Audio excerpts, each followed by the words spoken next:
How does that look? I'm not saying that. You get some sense that there's a handful of stocks. Look at that. I mean, you could tie that to the market. Bang. I realize we've had a cold snap here in the Northeast, but it is wintertime. I mean, it's amazing how people complain about the weather that's appropriate for the season. But the good news, Guy Adami, is that actually the days are getting longer. Keep your chin up, man. No Don't doubt be all about bummed it. out. Yeah, And it's interesting, we've mentioned the Steve Miller Band a number of times on commercial probably too many times. There's a great song in the wintertime. In the wintertime, when the leaves are brown and the wind blows. I encourage you to go to Book of Dreams and listen to a great Steve Miller song. It's interesting because his greatest hits, and I realize everyone throws a greatest hits album out there, but for some reason, Steve Miller Band's greatest hits, I think, was one of the greatest hits albums of all time. And yeah, I just did that. And because it's probably all you want. You don't want In the Wintertime, okay? You want Take the Money and Run. You want Fly Like an Eagle. You want The Joker.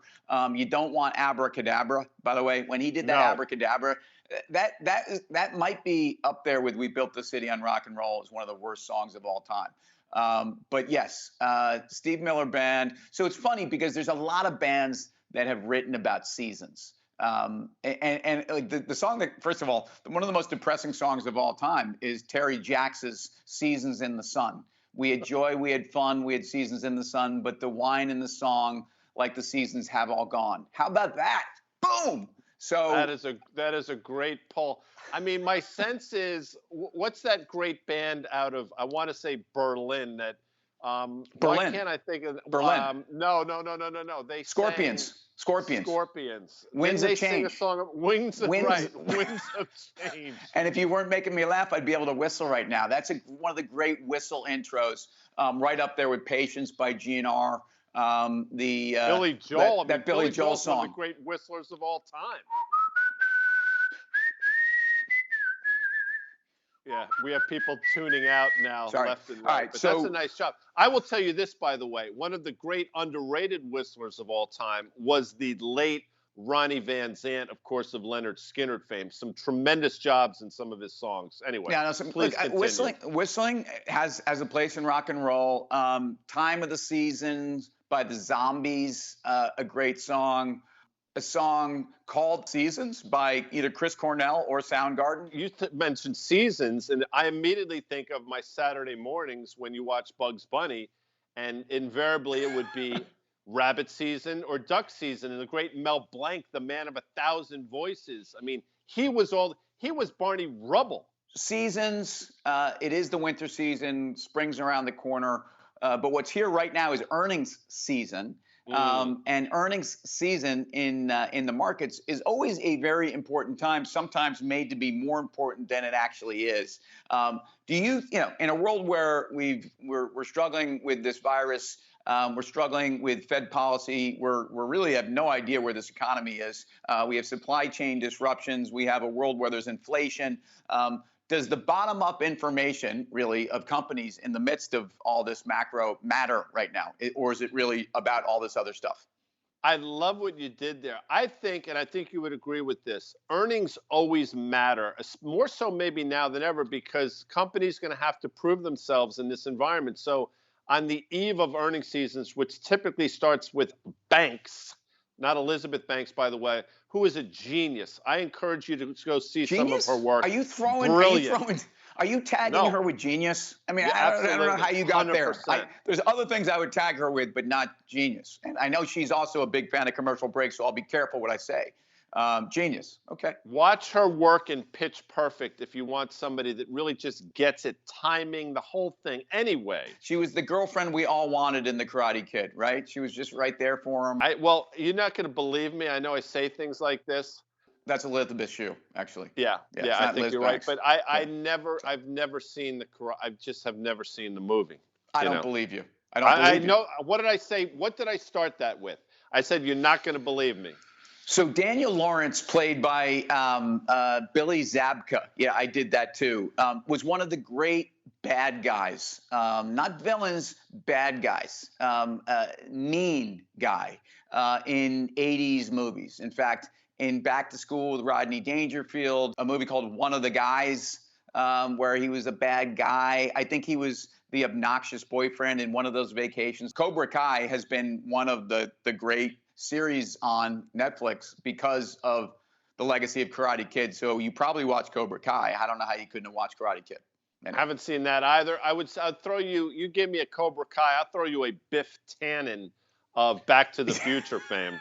Yeah, he was a bad guy, but was he a bad guy in anything other than Back to the Future? Although I know there were like 19 of those, and they started to get really bad. And speaking of really bad, look, I have to tell you, I think the earnings dynamics for companies, which were really bad during COVID because everybody knew that these businesses in many cases were shut down. A handful of them were actually enhanced by COVID. People gave you the benefit of the doubt. And one of the things I always said is that the minute people start to think about normalized earnings, so a world where companies go back to their regular business, there's no supply chain disruptions, they have to deal with rising labor costs, they have to deal with a lot of things that I think are not going away anytime soon. You're confronted, investors are confronted, the analysts that rank these companies and rate them actually no longer give them the mulligan. By the way, nice golf pullover that you're wearing. And I was going to say Carrie Mulligan, I believe that's her first name. She was great in the movie Rounders. I encourage you all to go rent it this weekend. Ed Norton and Matt Damon, John Malkovich, brilliant as always. Yes, I've used brilliant and or genius twice now in this commercial break. John Malkovich is genius. Ed Norton, not so sure. Although Fight Club is quite a cult movie. But I'm not fighting you, Guy Adami. And in fact. I like your golf pullover, even though you've probably never swung a club in your life. Do you play golf? Well, when you say swing a club, it has different meanings for different people. When you grow up in Scarsdale, it means going to sort of the Westchester Country Club. When you grow up in the mean streets of Croton on the Hudson, it means protecting your turf. Yeah, right. Or a billy club. By the way, how about the fact that bobbies or British police walk around with just a stick? I mean, that's... talk about like speaking softly but carrying a big stick. I mean, I think that if you're keeping order with just walking around with a stick, God bless you. Wasn't it FDR or was it Teddy Roosevelt? Somebody said something about speaking softly and carrying a big stick. I mean, that lives, truer then, true today. So if I think about earnings season, let's get back to this, and banks that are kicking off. I mean, look, JP Morgan, as far as I'm concerned, they speak softly but carry the biggest stick in banking. People, much maligned, banking sector, easy target. I realize the scourge of the financial crisis. Big American banks aren't lending to small businesses or getting rich at our expense. Wall Street over Main Street. But meanwhile, JP Morgan has gone on to build the most formidable fortress of financial services at a time when again people are looking to digital and fintech, and we've talked about this before. I think JP Morgan, as much as it probably bothers a lot of people, is the most dominant bank today and will be the most bank tomorrow, and they report sometime this week. Well, you're killing me softly with that, Tim, which is another thing. See, this is the way my mind works. I hear softly, I think of songs. Great song, by the way. We got to get out of here. Tell the folks just tell them where they can find us, that whole thing. Look, get into the airport and relax and enjoy your trip or where you're going. Sit back and watch Tim and Guy, commercial break, 6 p.m., somewhere in this world in the airport. Later. See you.